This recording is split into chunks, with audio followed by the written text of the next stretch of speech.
शुरू करें। हमें पढ़ना गॉस का नियम, पर गॉस के नियम से पहले पढ़ेंगे हल्का सा विद्युत फलक। ठीक है, किसी मान लिया कोई विद्युत क्षेत्र है, विद्युत क्षेत्र को किससे आप प्रदर्शित करते हो? विद्युत बल रेखाओं से प्रदर्शित करते हो। किससे प्रदर्शित करो?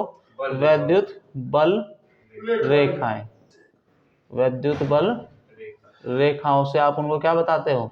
प्रदर्शित करते हैं। बेसिकली ये बताता है कि भैया ये बल रेखा ना इधर को जा रही है, मतलब इधर से आवेश धनात्मक होगा या ऋणात्मक होगा। मैं पहले ही बता चुका हूँ, धनात्मक के कारण विद्युत बल रेखाएं बाहर की ओर और ऋणात्मक आवेश के कारण अंदर की ओर होती है। ठीक है, तो ये कोई विद्युत क्षेत्र है, या ऐसा मान लो कोई स्ट्रॉन्ग चार्ज रखा हुआ है, यानी कि जो बहुत धनात्मक आवेश रखा हुआ है इधर। ठीक है, तो ये क्या है? बल रेखाएं इधर की तरफ जाएंगी। तो इसे मान लेता हूँ विद्युत क्षेत्र कितना है? ई है, माइनस ई नहीं, ई है। ठीक है, तो विद्युत क्षेत्र कितना है? ई है। अब आपने क्या किया, इसके अंदर हमें क्या बताना है? विद्युत फ्लक्स बताना है। विद्युत फ्लक्स क्या है? काल्पनिक पृष्ठ है। आप इसमें क्या करेंगे? विद्युत काल्पनिक पृष्ठ लेंगे। एक विद्युत काल्पनिक पृष्ठ ले लिया, इसमें रख दिया हमने। वो रखने के बाद क्या होगा? हम इसमें से ये देखेंगे इससे कितनी रेखाएं गुजर रही है। ठीक है, हालांकि काल्पनिक रेखाएं हैं, पर हम करेंगे ना कि हमें क्या चाहिए? हमें विद्युत फ्लक्स चाहिए। ठीक है, तो इस काल्पनिक पृष्ठ से निकलने वाला जितनी लाइन होंगी, निकलने वाली जितनी बल रेखाओं की संख्या होंगी, उसे आप क्या कहेंगे? विद्युत फ्लक्स कहेंगे। समझ में आ गया? क्या कहेंगे? विद्युत फ्लक्स। यानी कि काल्पनिक पृष्ठ से कैसे परिभाषित करोगे? थोड़ा सा और अच्छा करो। विद्युत क्षेत्र में किसी काल्पनिक पृष्ठ से निकलने वाली बल रेखाओं की संख्या क्या कहते हैं? विद्युत फ्लक्स कहलाता है। समझ में आ गया? यहाँ तो कोई दिक्कत नहीं। निकलने वाली बल रेखाओं की संख्या, बल रेखाओं की पृष्ठ से निकलने वाली बल रेखाओं की संख्या क्या कहलाएगी? विद्युत फ्लक्स कहलाएगी। आगे दिमाग में सेट हो गया बिल्कुल। किससे प्रदर्शित करते हैं भैया? फाई से प्रदर्शित कर, और ई फॉर इलेक्ट्रिक फील्ड, क्योंकि ये मैग्नेटिक फील्ड में भी आता है, यानी कि चुंबकीय क्षेत्र में भी आएगा फ्लक्स। ठीक है, क्या होता है? तो ये विद्युत फ्लक्स है, ये तुम्हारा क्षेत्रफल है। मान लिया इसका जो क्षेत्रफल है ds है, dA है, कुछ भी ले लेते हैं, अलग अलग किताबें अलग अलग ले लेते हैं, कोई फर्क नहीं पड़ने वाला। तो इस काल्पनिक पृष्ठ से निकलने वाले लंबवत निकलने वाले, अब क्या करेंगे? लंबवत हो लेना पड़ेगा, परपेंडिकुलर। देखो यहां तक समझ में आ गया? तो E डॉट ds है, जो कि क्या है? बेसिकली दोनों सदिश राशियां हैं, ds भी सदिश है और E भी सदिश राशि है। तो ये क्या बन गया? विद्युत फ्लक्स बन गया। ठीक है, यहाँ तक कोई दिक्कत नहीं है। अगर मैं पूछना चाहूँ, आपके पास छोटा क्षेत्रफल है, ऐसा भी तो हो सकता है, हमें इसे पूरे को देखना है। एक बड़ा क्षेत्रफल मान लेते हैं, इसका छोटा मान लिया ds, इसका बड़ा मान गया, इसका बड़ा बन जाएगा s।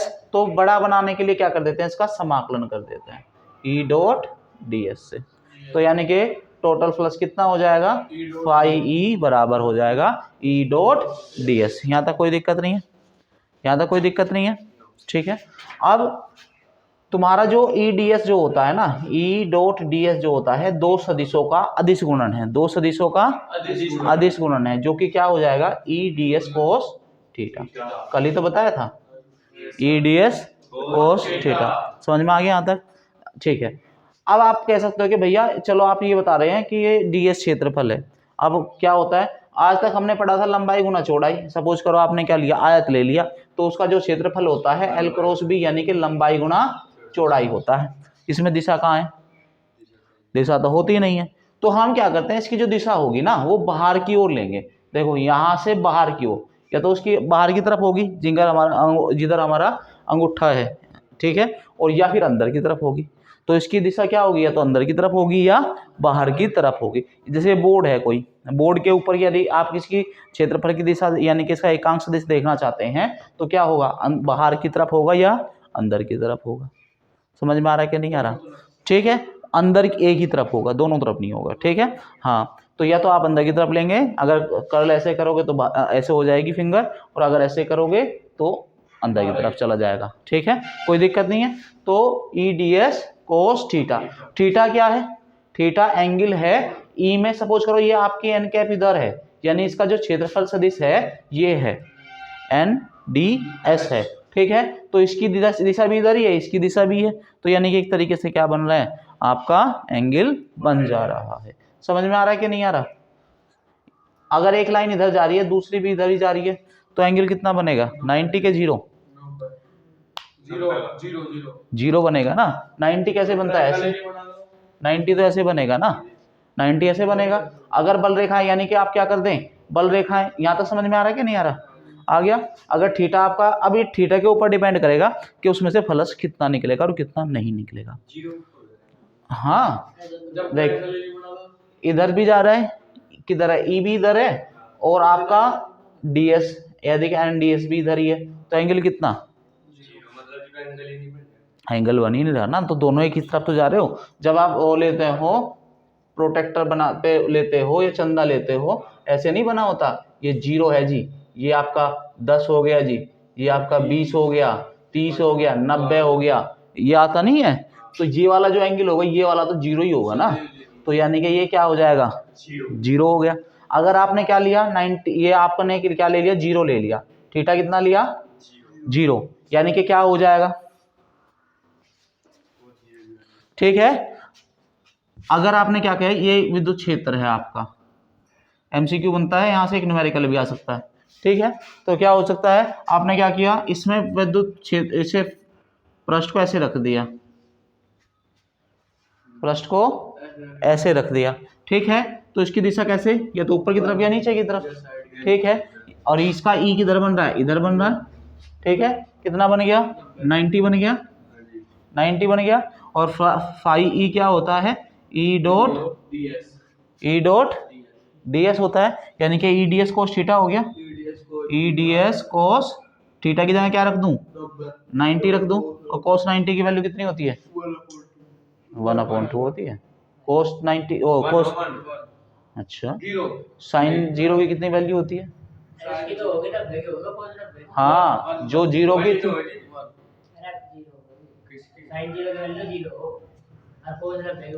देखो, याद करने का तरीका बताता हूँ। देखिए 0 हो गया 1, ये 0 एंगल है, ये 30 है, ये 40, ऐसे रोक रहा हूँ अभी, ऐसे इसकी वैल्यू 0 होती है, तो ये 0 बन जाएगा, ठीक है ना। याद करने का तरीका, ठीक है। देख, अब हमें निकालनी है साइन की वैल्यू, ठीक है। साइन की कितनी होती है, 0, 30, 45, 60 और 90। तो आपने क्या करें, फिंगर को ऐसे रखेंगे जिससे कि ये हर फिंगर उसी के सामने आए, ये 0 आगे, 30 आगे, 45, 60, 90। तो साइन थीटा की वैल्यू निकालनी है। सपोज करो आपको साइन थीटा की वैल्यू, साइन 90 की वैल्यू निकालनी है, तो क्या करेंगे, number of finger down upon 2 आएगा, ठीक है। नंबर 90 की वैल्यू चाहिए, नीचे कितना है डाउन में, 4 फिंगर है, 1 2 3 4, तो 4 डिवाइड बाई 2, तो उसका क्या करना है, स्क्वायर रूट करना है। इसका क्या करना है, स्क्वायर रूट, यानी कि 2 डिवाइड बाई 2, तो कितना आ गया, 1 आ गया। अब सपोज करो साइन 60 की वैल्यू निकालनी है, तो डाउन कितनी है, 1 2 3, तो 3 आ गया, √3 डिवाइड बाई कितना आ गया, 2, तो √3 बाई 2। किसकी वैल्यू आई है, साइन 60 की। ये किसकी थी, साइन 90 की। 45 की चाहिए, साइन 45, साइन 45 में कितनी है डाउन में, 2, यानी कि स्क्वायर रूट आ गया, डिवाइड बाई 2, तो स्क्वायर रूट इससे कट जाएगा, यानी कि 1/√2 आ गई। आई समझ में कि नहीं आई, ठीक है। अब सपोज करो तुम्हें किसकी निकालनी है, कोस की निकालनी है। किसकी निकालनी है, ये सब निकाल लेगा, अब तो 30 की भी निकाल लेगा, 0 की भी निकाल लेगा। सपोज करो साइन 0 की वैल्यू निकालनी है। साइन 0 में कितना आ गया नीचे, 0, साइन 0 में कितने नीचे है उंगली, 0 है, तो 0/2, तो 0/2 यानी कि 0 आ गया, तो सबकी वैल्यू निकल जाएगी। और कोस की भी उल्टी कर दे, क्या कर लेगा, अब की अप में देखनी पड़ेगी फिंगर उसी तरीके से, ठीक है। इधर डाउन है वो, हाँ हाँ ठीक है, यहाँ तक समझ में आया ना। अगर फ्लश कितना हो जाएगा आपका, 90 डिग्री हो जाएगा। अगर एंगल कितना बन गया, 90 डिग्री बन गया, तो फ्लश कितना हो जाना है, 0 हो जाना है, यानी कि साइन 90 कितना हो जाएगा, 0। कोस है ना यहाँ, कोस 90 0। अगर जिस, यानी कि डिपेंड करेगा कि इसके डायरेक्शन में, क्षेत्रफल के जो डायरेक्शन है उसकी, और इलेक्ट्रिक फील्ड की डायरेक्शन कितनी है, या इनके बीच में कितना एंगल है, तो एंगल के ऊपर डिपेंड करेगा। यहाँ तक समझ में आ गया, यहाँ तक समझ में आ रहा ना पक्का, ठीक है। तो यानी कि आपका एक बात समझ में आनी चाहिए कि जो आपका विद्युत फलक होता है वो होता है E डॉट ds। ठीक है। अब गोस भाई साहब ने क्या, इसका मात्रक बता दो, जल्दी बोलो मात्रक क्या। अच्छा, विद्युत क्षेत्र का बताओ। गुलाम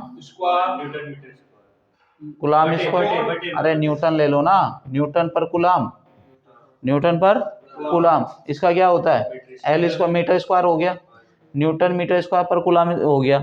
तो न्यूटन का जो मात्रक होता है वो विमा क्या होती है, इसकी मात्रक आ गया। विमा करें, विमा क्या आएगी, विमा ले लो MLT-2। क्यों होता है ना यही MLT-2। इसकी क्या होती है L स्क्वायर L2 हो गई अपॉन गुलाम की क्या होती है AT होती है, A नहीं होती। ठीक है, अब इनको संभालो, कैसे कैसे संभलेंगे। ऊपर लेके जाओ, देखो ये T1 है, ऊपर जाएगा तो 3 हो जाएंगे, L2 और 1 3 हो गए, ML3 T माइनस कितने हो गए -3 A-1। ये आ गई जी विद्युत फ्लक्स की विमा। एक बार आया हुआ क्वेश्चन है MCQ में। ठीक है, समझ में आया कि नहीं आया।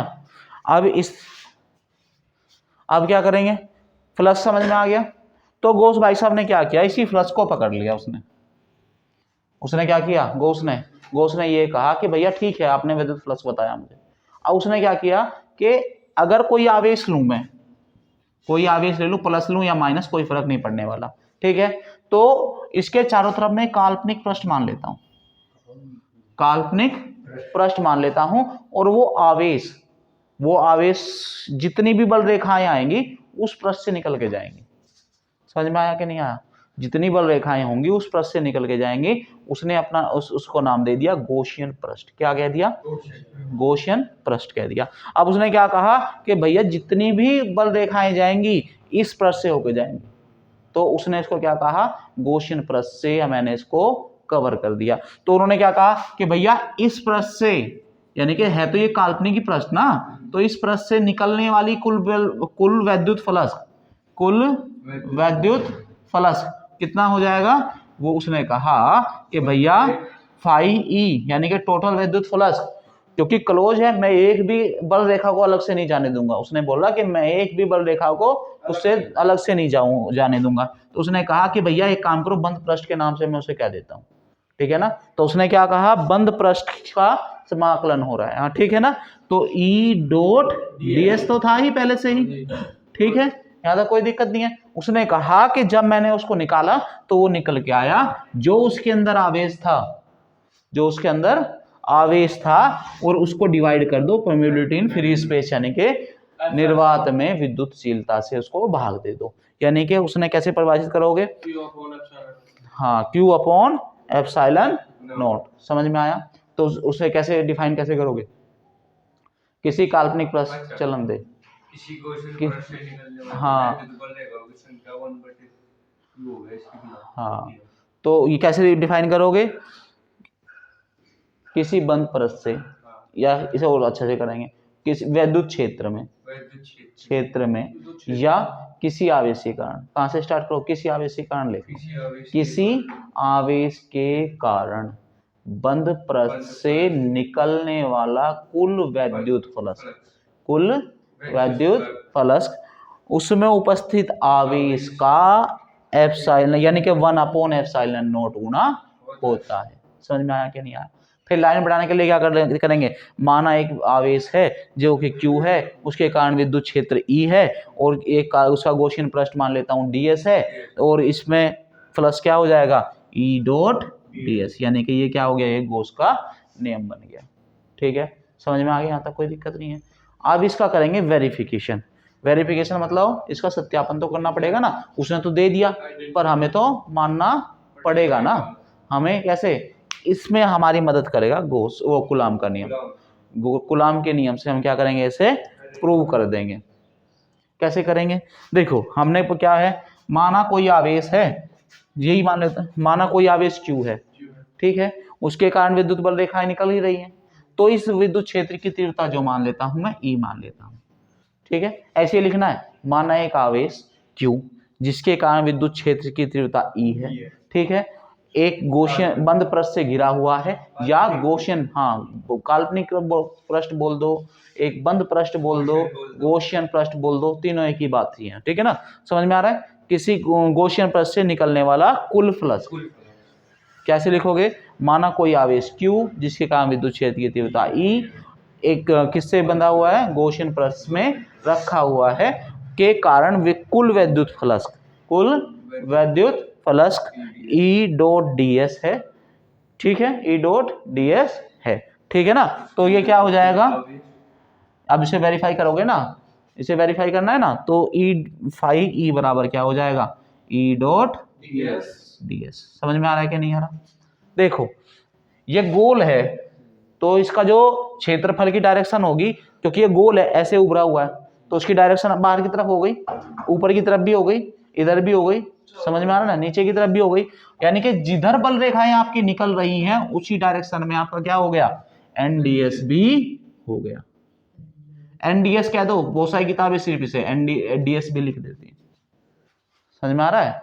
या हाँ एक काम कर लो भैया, इसमें ना एक छोटा सा होल बना लिया, ये वाला, इसका जो पृष्ठ है DS है, इसका क्या है DS है, तो इसका जो डायरेक्शन हो गई क्या बन गई, NDS हो गई।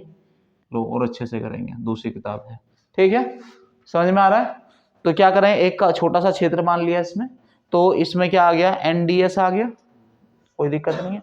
अब क्या आ गया, तो इसमें क्या कर दें, ये DS क्या है, इसका क्षेत्रफल है, ठीक है, ये हो गया तुम्हारा E हो गया, तो ये दोनों कितना 90 डिग्री का कोण बना रहे हैं कि 0 को बना रहे हैं, EDS में, E में और DS में कितने का कोण बन रहा है, DS में 90। अच्छा E भी इधर जा रहा है, DS भी इधर जा रहा है, 0 जब बनेगा ना, तो EDS cos 0, ठीक है, cos 0 है, तो ये cos 0 की वैल्यू कितनी होती है, 1 होती है, तो ये क्या हो गया, EDS हो गया, ठीक है, डॉट हट जाएगा ना, जब भी तो खोल दिया ना इसको, समझ में आ रहा है कि नहीं आ रहा, ठीक है। तो इसकी वैल्यू रख देंगे E की, क्या होती है, E बराबर हम पढ़ के आए थे, बिंदु आवेश के कारण होता है 1/4 pi epsilon not Q upon R square.